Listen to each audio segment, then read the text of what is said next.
Dopo 180 milioni di pezzi prodotti finisce definitivamente la storia italiana di ACC.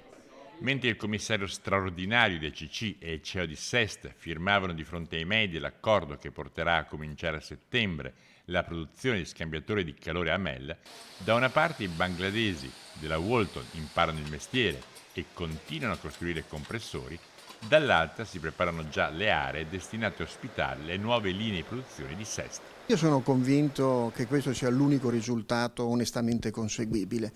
È un risultato che consente alla comunità occupazionale di Mel di avere una prospettiva salda e ricca per i prossimi anni di sviluppo e consente alle competenze industriali maturate in questo stabilimento di non essere disperse.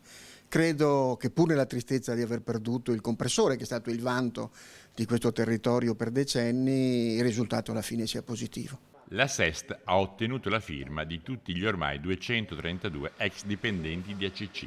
150 verranno riassorbiti, di cui 40 cominceranno a lavorare a settembre, una trentina si avvia verso la pensione, mentre per i rimanenti si cercano altre occupazioni con l'impegno, se non saranno ricollocati, di valutarne l'assunzione nel 2024. Da settembre effettivamente riusciremo a trasferire le linee che abbiamo in programma di trasferire qui nello stabilimento di Mel e partiremo con la produzione.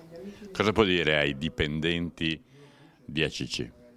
Beh, che d'ora in poi diventano collaboratori, perché noi li chiamiamo tutti collaboratori la nostra forza lavoro.